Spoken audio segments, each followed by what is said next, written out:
It's a great pleasure to be here in Internettechies.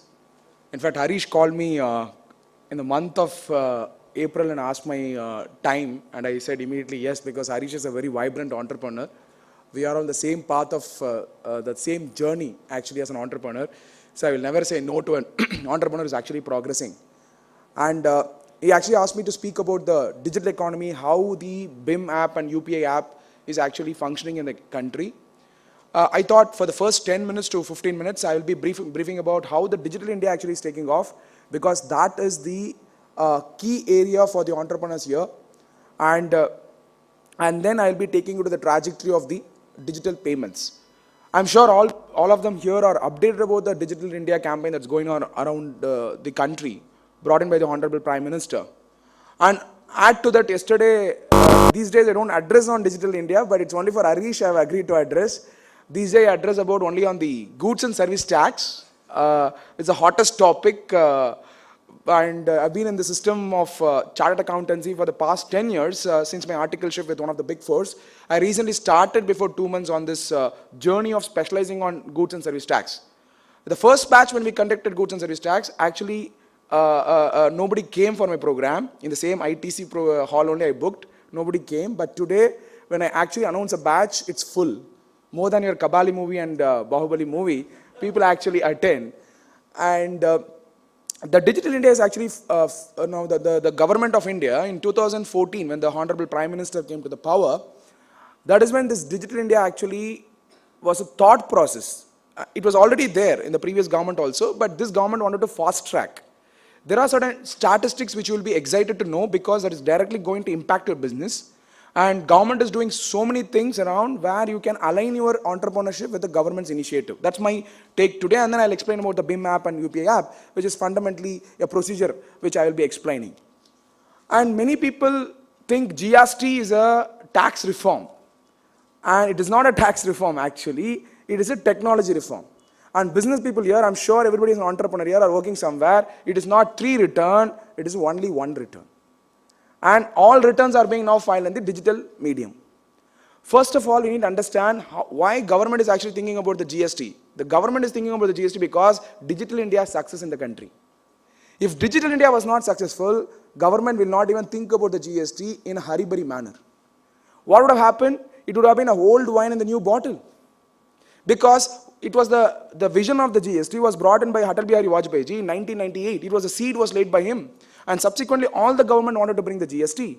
But the time for the GST has come right now, in 2017. The reason is, it is a digitization. And thanks to the internet community and the people who are in the digital space who has actually transformed the entire country today.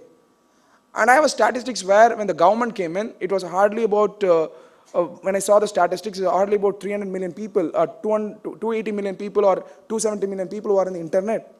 That is when the government decided the internet penetration is very, very important. Actually, when the Digital India campaign came in, a lot of people thought it is for the IT companies, basically. It's an IT policy.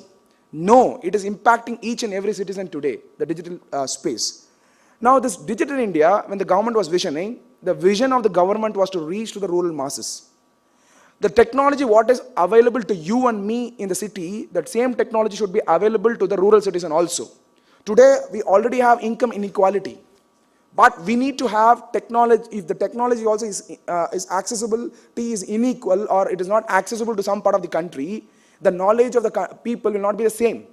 So, thinking in these lines, the government of India thought about bringing out a digital campaign, basically, to bring the awareness among the people. How do we actually empowering every citizen on the digital space was the vision of the government. And it was Mr. Ravi Shankar Prasad, in one of the meetings where we were in Delhi, when I was attending in the past 2 months before, he gave some interesting statistics. In fact, I raised a question to him opposing the GST. Generally, I oppose the ministers, but when I come to the people, I support the government. When I actually asked Shri Ravi Shankar Prasad ji, you are bringing the GST right now and from 1st July onwards. Is your GSTN ready, first of all? And he said, law is ready. And he also said, GST is ready. And I said, GST ready, but in Arunachal Pradesh, where you don't have a digital penetration, how are you going to make the traders and your manufacturers and your dealers to actually file the return of income, return under the GST? He said that we will fast track. Then I asked him next statistics, what have you done from past 2014 onwards? What is the statistics presently you have? He gave a very interesting statistics. From 2014 onwards, about 1,55,000 kilometer high-speed optical fiber has been laid in the country. Now this is the great asset for India. Until now, this was not there. They are fast-tracked. And by 2019, they are expecting to complete the entire high-speed optic fiber network link project in India. This is a great opportunity for the technology community here. And they've also projected that about 65% of the e-commerce industry in the future or near future, offtake in the e-commerce is going to come from the rural area. I asked, rural area? The Flipkart and Amazon and the Snapdeal is not able to connect to any rural area. Today, the Ola and Uber is only there in Chennai or Coimbatore. Or if you go to Ahmedabad, it will be there. But where is that kind of a capability do you have connecting to rural India? He gave a very interesting statistics which astonished me. At least it will also astonish you. He said when the Prime Minister came to the power, he had a review about the entire digital architecture of India, and which lasted about 24 hours, it seems. Total hours spent by the Prime Minister on the digital architects on the precursor meeting. And he said, Prime Minister said, the post offices are the best thing for the e-commerce. And in our country, about 1,68,700 post office points are there. The government was thinking to close that actually, all the post offices. You know what is the state of post offices. But the government sat through with the IT minister and they decided they will revive the post office. Today, your post office has been converted into payment bank. Your post office has a parcel service which they are retrieving to actually connect the internet to the rural medium and enable the e-commerce in the country. This is a great opportunity which is there presently. And second, the government is also thinking about bringing CPC centers, that is central processing centers, where for example, in the case of the GST also, the government is planning to establish processing centers in every, for example, 5 to 10 villages, they will have a processing center where the traders or the business people who are related to the rural places need not worry, they can go there and file their return. And their plan is to enable that through NSDL is what the government says, as of now. There are some plans what the government has, which they will be enabling by September month for the people in the rural area also. This is the kind of offtake that is there right now in the digital space. And you know better how the demonetization has actually increased the count in the digital. For information, before November, I never used Paytm. Before November 8th, I never used Paytm. When I was put for a trouble where I did not have money in my hand, then I installed Paytm in my mobile. Today, I don't even get into today I don't have a single pie in my purse. All that I need is a card or a Paytm to pay anything. So I got acquainted to the Paytm. And educated like me, when I get acquainted with the Paytm, now I'm using the Paytm, and the digital payment space has actually increased. Thanks to the government of India, they responded very quickly. When people said they're promoting the private players, they immediately came out with the BHIM app, UPI. And in fact, many people complain saying that the digital payment system is not good in India. I don't agree with that. It's about the awareness. Do we have the awareness or not is the question. I'll brief you about it. The government of India has something called National Payment Corporation of India. Under that, you have multiple payment streams. You have UPI, you have USSD, you have BHIM app, which is released by the Prime Minister in the December 26, 2016. The infrastructure is there. Whether you have a smart mobile or whether you have an ordinary mobile with a keypad, you can still make a digital payment. That's what the government is actually enabled through that. And this USSD, the USSD is a mechanism through which if you have an ordinary mobile also, you can make a payment. If you have a smart mobile, you can still make a payment. And add to this, under the Digital India campaign, the Aadhaar card has penetrated extensively. When the previous government left, in fact, the statistics why I'm saying is how they have fast-tracked basically to ensure that the Digital India has actually been a reality right now. When the previous government took all the efforts and they made sure that the Aadhaar is the previous government's dream, about 600 million people got connected when they left the government. And after the new government came in, they fast-tracked, and today, out of 130 crore population, yesterday's statistics, 115 crore population have Aadhaar. And rest of the thing, I think, babies, basically, just born babies, according to me.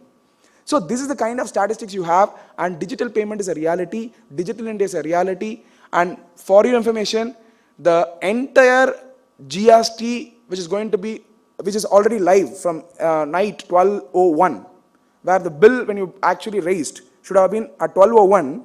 If you had raised the bill at 12:01, it should have been GST. If it did not come, it is illegal, actually. And I made my students and my participants to actually raise a bill from Flipkart and Amazon. Somewhere the bill was not on GST at 12:01. I don't know why, but however it is, the billing has to be happening from today onwards on GST space. Under this GST, I'll explain the precursor for the digital and then explain about the procedure. This GST is a very beautiful thing. I used to say there are 7 wonders in the world. 8th wonder is GSTN, which the government of India has created. There are 2 beautiful things in India. One is Taj Mahal and another is the GSTN. I'll tell you why. Today, what is the problem with the business people? You're all doing business. You're all paying taxes honestly. The competitor for you is not the person who is doing business honestly. Competitor for you and me is the person who don't pay taxes. And you complete in a grey market, you would work 24/7 and you pay taxes and your margins are thinner. There are persons, I can tell you various places, you go to any part of India, any state, doing business in cash is a privilege. And he will smile and tell you, I am doing business in cash. Which is actually illegal because he does not pay taxes.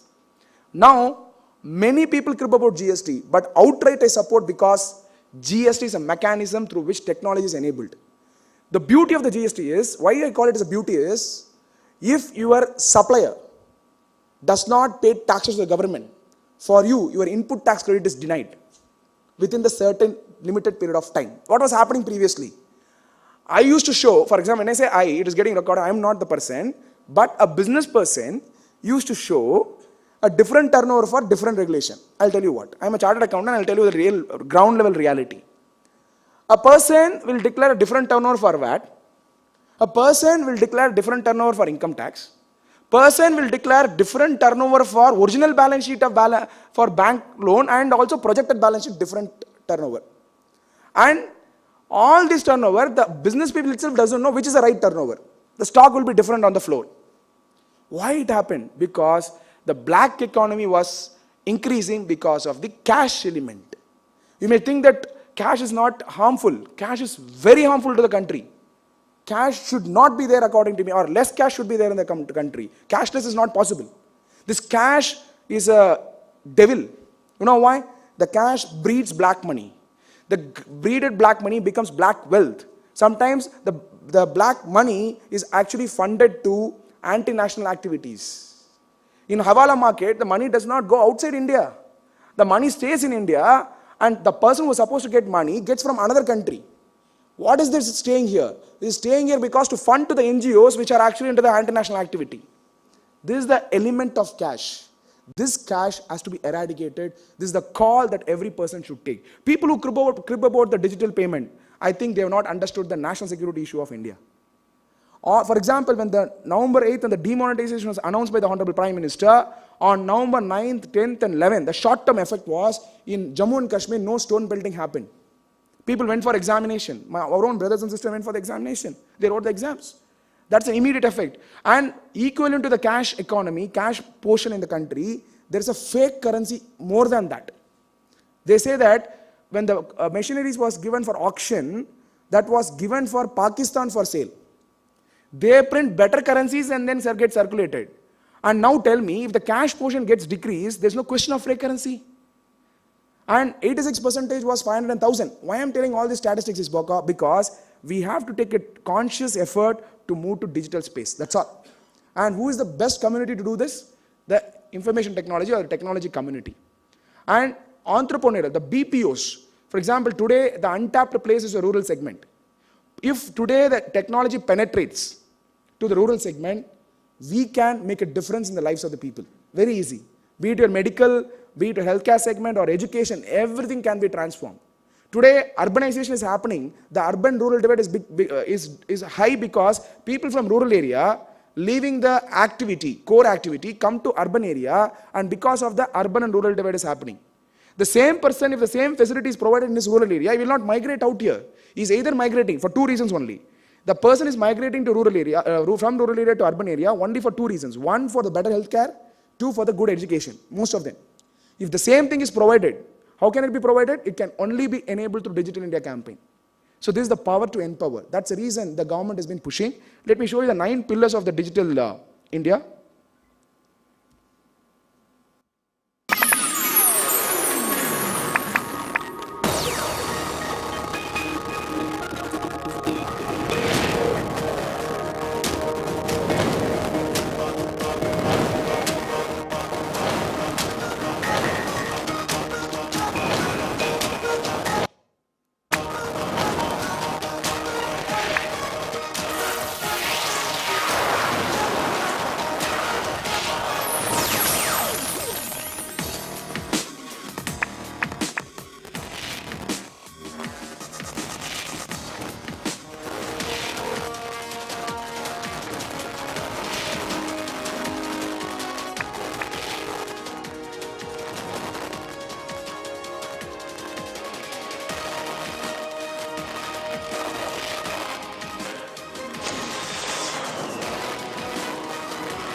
basically, why I showed you this, because there are about 9 pillars in the digital India through which the implementation is going on in India.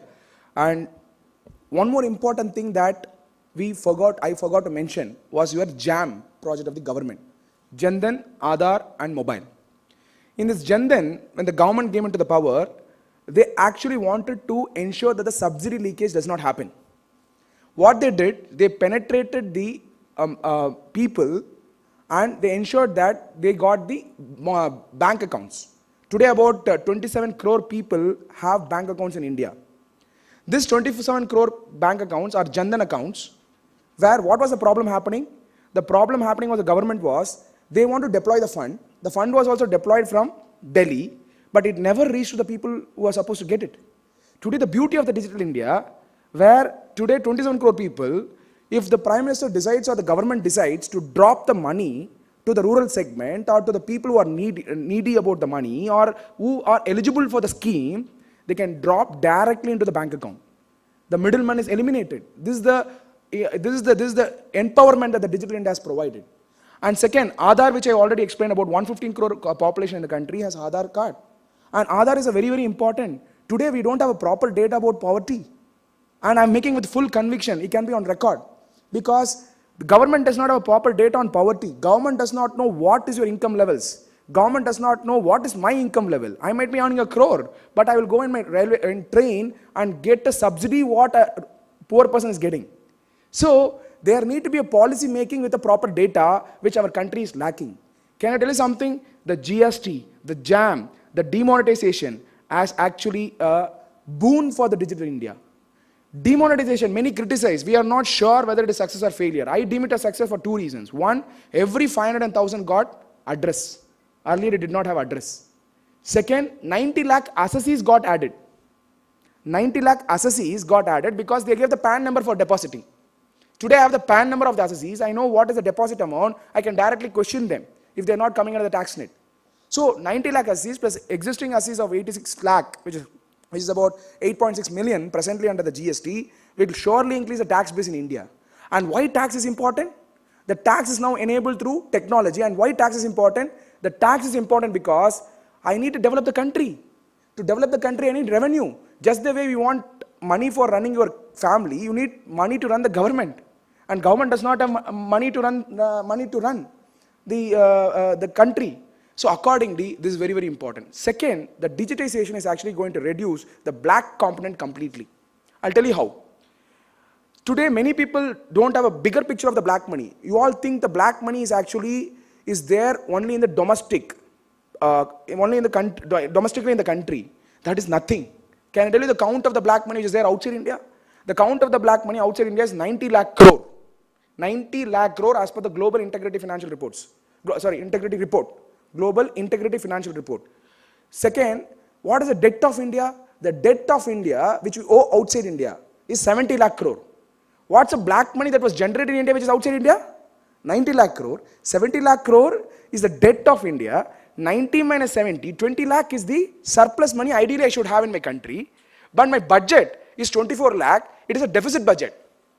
And every citizen here, you might think that you may not have EMI. But the country's EMI is there in your head. So these all got generated only because of there not being a digitization. Now when the Aadhaar is there, when Jandan accounts are there, when the mobile penetration is there, when the knowledge economy is going to be transformed to digitization, everybody is aware what's happening in the government, I think the black component will slowly be dead. It's not possible at all. Especially GST, the network, will ensure that you either stay in the formal economy or informal economy. That's all. I'll tell you how. Under the GSTN network, if one person is connected in the value chain, he will make his suppliers get connected into the value chain, GSTN. He'll also make his customers get connected. Or he should completely go out of the GST. Hope you got the point. There cannot be 50-50 like earlier. 50% cash, 50% bank. No chance.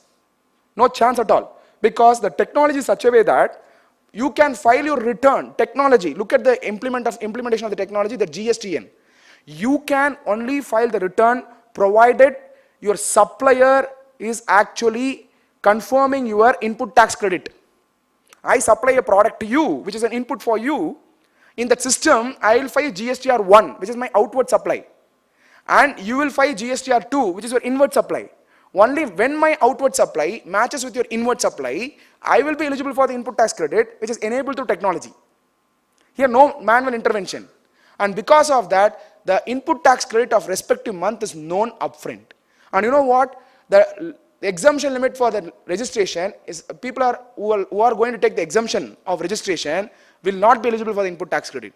You are a kirana shop fellow or you are a big manufacturer of steel, does not matter. If you don't register, you will not be eligible to take the input tax credit. For example, if you are less than 20 lakhs, there is no mandate from the government to get registered. However, there is a pressure for the business people today to get registered because the competition is the same. Whether I make 20 lakhs or whether I make more than 20 lakhs, competition is the same from the product perspective. My product need to be competitive, market economy. So, there is a requirement right now for all the people to get registered. There's a tremendous pressure among the people to get registered. You know who is actually opposing it? The people who are opposing the measure of the GST are the people who are in the cash segment.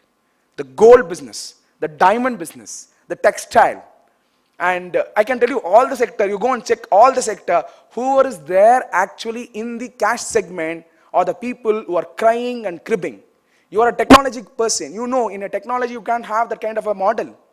You are dealing with the MNC companies. You are billing it through softwares. So you cannot, everything is accounted. But cinema industry, hotel industry, textile industry, diamond industry, gold business, these are the people who actually oppose the GST. Why am I saying? They are not opposing the GST. They are opposing the technology. Please understand. GST is just an ordinary, in a bill you are going to put tax. Actually they are not opposing the tax. In fact, it's beneficial. Most of the tax rates are beneficial. I don't have time right now. In fact, that should have been the topic right today. But the tax rates have got rationalized. Because earlier, excise duty plus VAT, excise duty was a cost for a dealer. Now, excise duty and VAT has gone inside the GST. Because of that, it became creditable.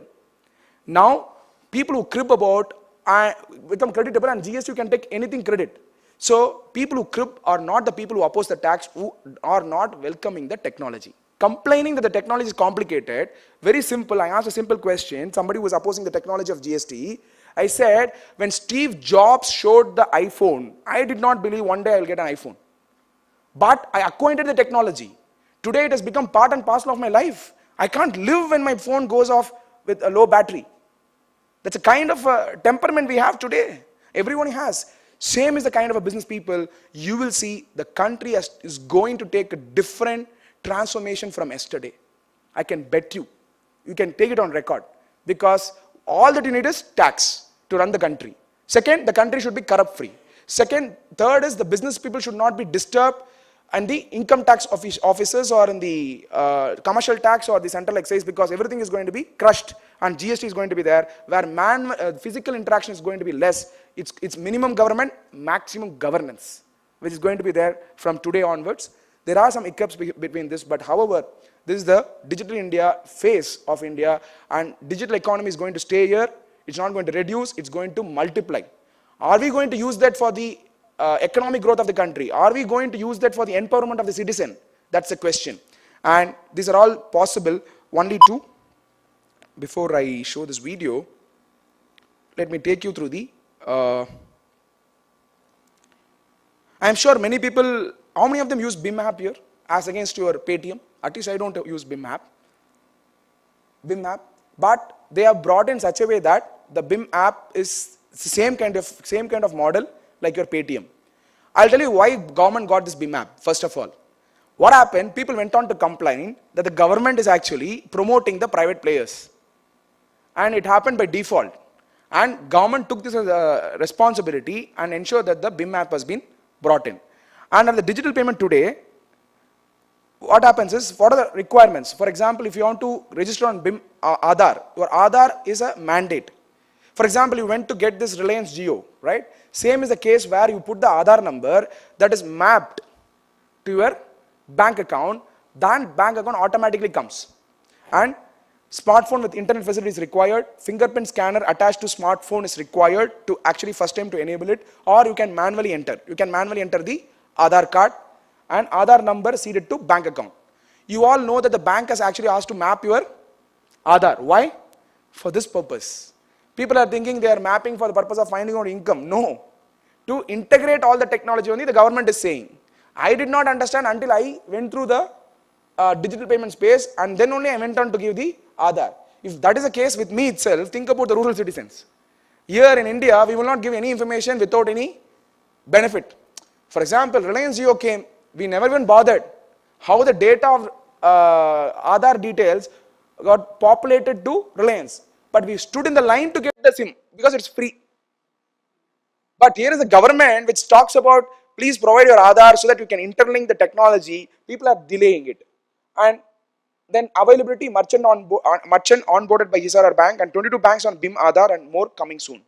Primarily your PSU banks are there right now.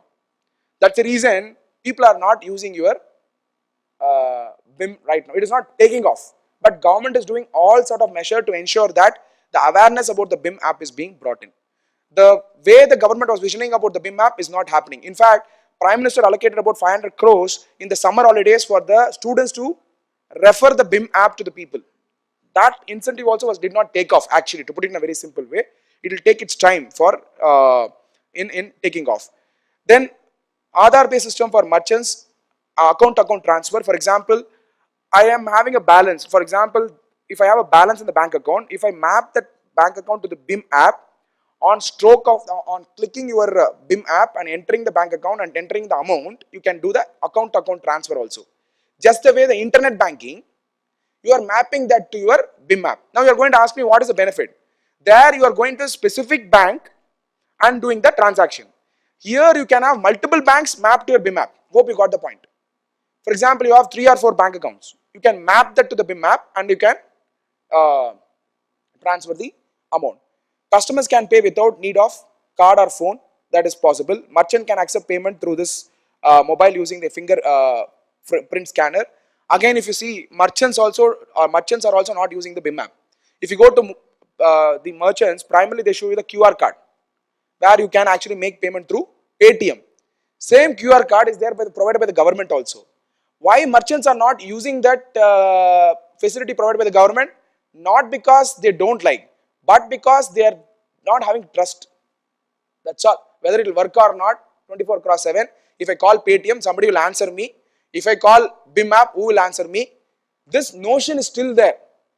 How are we going to remove that notion? To penetrate in the government channel is the biggest question mark. And even government organizations are not using BHIM. That's a problem. I'm explaining the reality so that you will understand this takeoff will happen only in 6 months or 7 months down the line when your GSTN is going to be implemented. There they are planning to actually tell the people to integrate the payment through BHIM also. Your cash, that is tax payment. Because more than 10,000 you cannot make payment through cash. Then how can you make the payment? So immediately the next question, business people will have multiple accounts. So they cannot issue checks. They can issue checks, but they will go for the easy mode of payment. Government might introduce a scheme. Take it from me, the government might introduce a scheme where they will come back and say, if you make payment through BHIM app, we will provide some incentive, which is already there, which will be increased over a period of time. And then, so receiving money on BHIM Aadhaar is possible. You have to register with the Aadhaar app. Then for receiving payment, enter the Aadhaar number of the customer and get fingerprint authentication. So now, do we need to have the fingerprint authentication for sure? Absolutely yes. Or otherwise you have to give the mobile to him, he has to enter the PIN, which is a pain again. So every person who wants to actually receive the payment through BHIM app, you can get that. Or QR code also can be used, which is also one of the payment methodology. And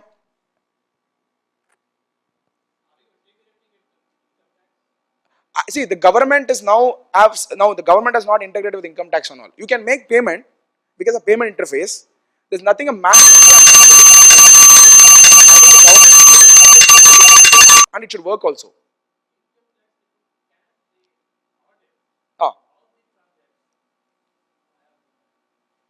Income tax people, can they audit all the transaction via BHIM app? No, only CNAG can audit. I'll tell you why. Now, it is a BHIM app comes under the National Payment Corporation of India, which is the Government of India enterprise. Whatever the transaction that remains with the NPCI cannot be audited by the income tax. And second thing, when you make a payment through BHIM, anyway the credit portion they have, debit portion is going to be here. So it's going to be equal. So there's nothing called audit that need to be required to be done under the BIM app. So that's how it is. And the way you do it is a simple methodology where it's same. You are filling up your ATM, choose the language, English, verify mobile number, select your bank, and make the payment. Then security feature. Okay. So all right, USSD. I'll complete in 2 minutes. Is that fine? So USSD is a mechanism through which you can make a payment. If you have a that is, if you don't have a smartphone, you have a normal phone, you can make still a payment. Actually, when the demonetization happened, I went across the places to actually train people, remote place also, Coimbatore market and all. People used to scold me actually, thinking I am the government. Scold me like anything, saying that this I don't have money, I'm hungry, I'm not eating. I don't know how to respond to all those things. Still, we did a training. When we did that, people went on to complain that, sir, I am a spinach seller. Cannot afford. He has a smartphone actually. And you'll ask me this question, huh? I am a spinach seller. I am having a key phone. Look at this rubber band I have put. This does not work. Call itself I am not able to get. For the purpose of making payment, should I buy a mobile? You will ask me. What response should I give? I'll say, still it will work, sir. Give me, I'll make a payment and show you. Then we did that also. And payment went through also, luckily. Otherwise, gone. We should have given money for them to buy the mobile. So, the government has enabled the USSD also. You can map your account, but some star 99 hash, if you put, through that you can make the payment. It is like a verification process, and the government has enabled that also. For example, you look at this, the processes you should dial. Why you should know this is because just to bring an awareness. You are not going to use this, but I'm only showing how the digitization is going to penetrate the citizens. Dial star 99 hash from the bank registered number, select account. It will automatically come, like your prepaid balance you check, no? And you know what? That fellow will know how to download from WhatsApp. He will upload the Facebook photos also. Before us, the session will be going on, he will take photograph and upload and say, this is a useless session. But he will ask me, how do I dial star 99 hash? That is the kind of response we used to get from the people.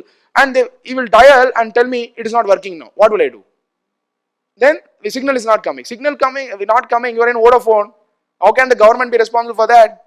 Now, star 99 hash you can put, you can map the account. Already the account can be mapped, and the now account registered for USSD, you can register that USSD, and once you do that, then you can enter the PIN, debit card details, and enter the new UPI PIN. PIN will come to you, you can enter that, and PIN can be set, reset, all security is there. You need not worry at all.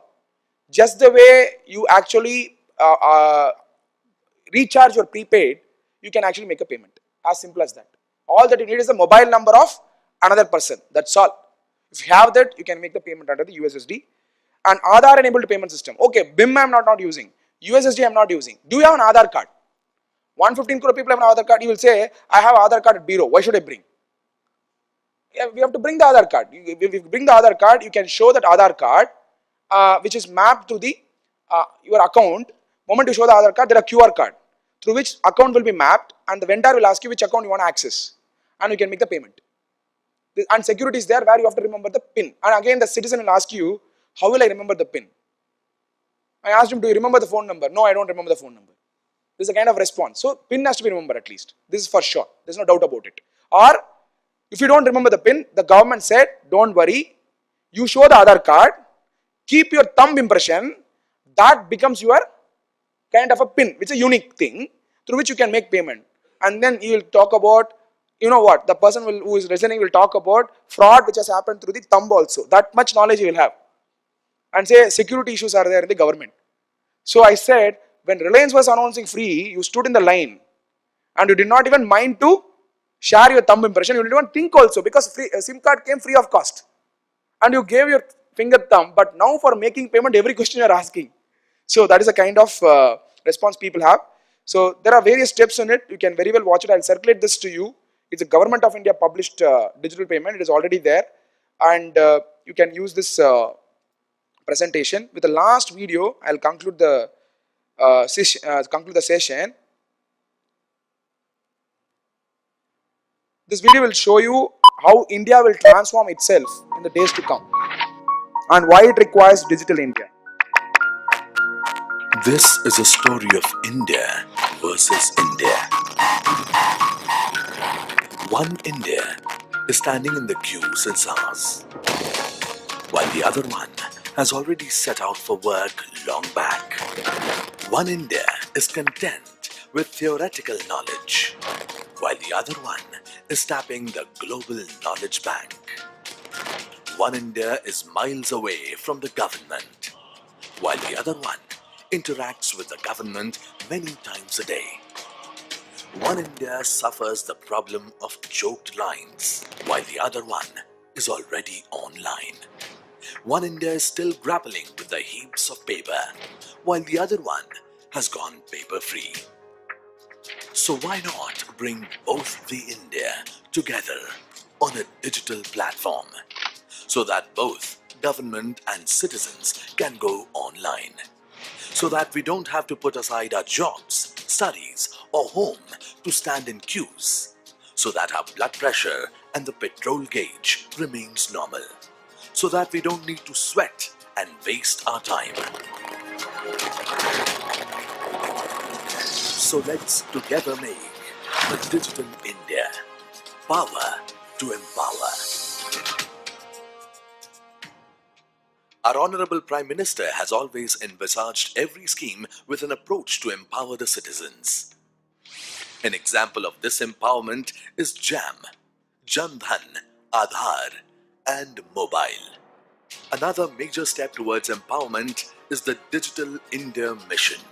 If we are to take this mission to every corner of India, the first prerequisite would be the digital identity of every citizen in the country. This is already being done through the allotment of Aadhaar cards. Once every citizen has a digital identity, he would need digital connectivity to avail all the services. And this would mean mobile phone for every citizen. Having achieved this, we now welcome all the citizens to the digital world. Now you will be able to submit any application online from anywhere. No need to go places, stand in queues or depend on middlemen. For there will be an e-sign that will ensure the safety and security of submitted applications. Having completed the submission, what about the required supporting documents? Now for this procedure too, you won't have to run from pillar to posts, making copies and true copies. You can do all this online through the digital locker. Once your important documents are stored in digital locker, they can be accessed from anywhere. They can be shared too with anyone at any time. And should you require to make payments, you will be able to do this through the online payment facility, PayGov, where your payment can be tracked through your Jan Dhan account. From now on, all government schemes and facilities will be accessible digitally.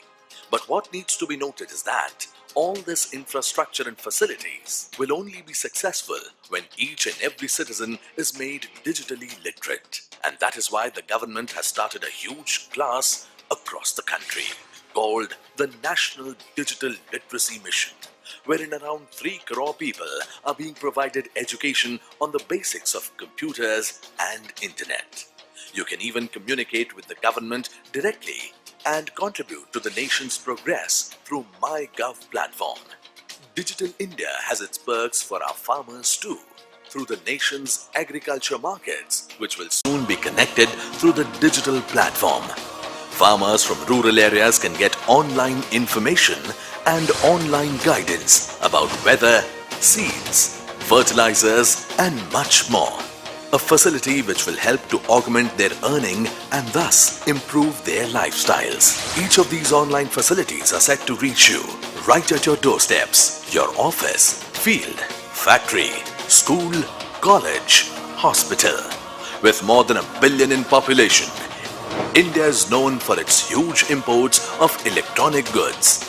But when it comes to manufacturing them, we stand nowhere. But not anymore. Now that we have taken up this mission that will merge with the Make in India initiative, India will soon emerge as an electronic manufacturing hub.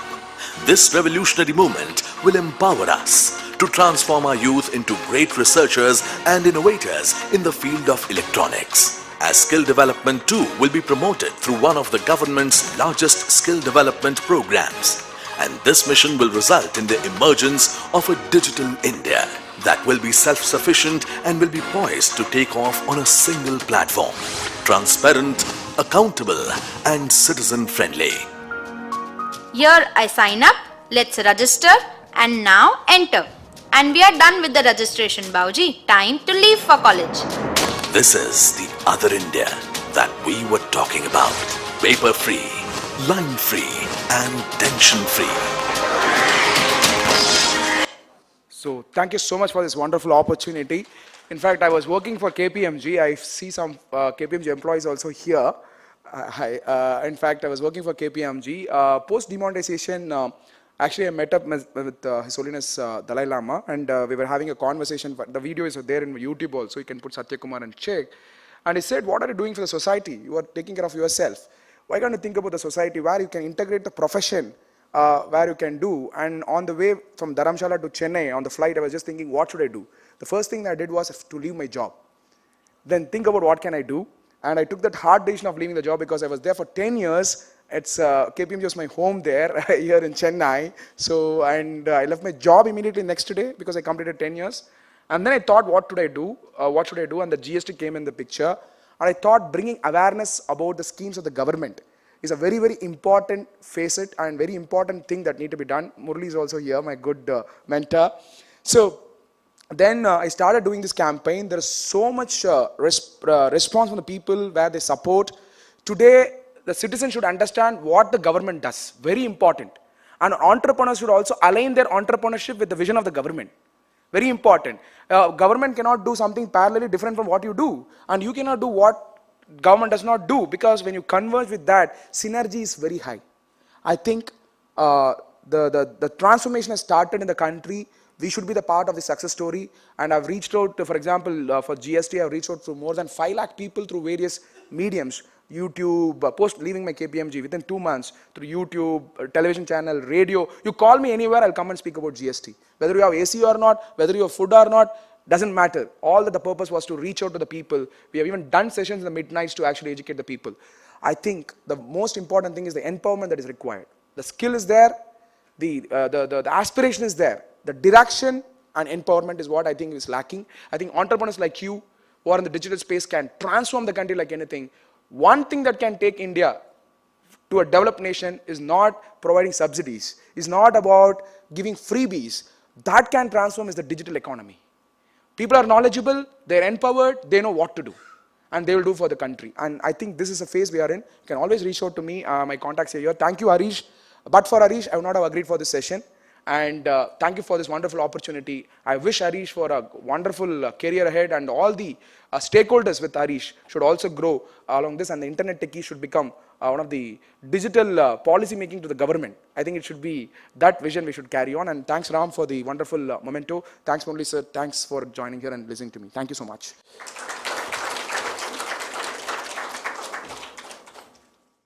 Continuing your many thanks, we would like to thank you very much for the wonderful session. I would like to call upon Kartika Sriram to honor the speaker.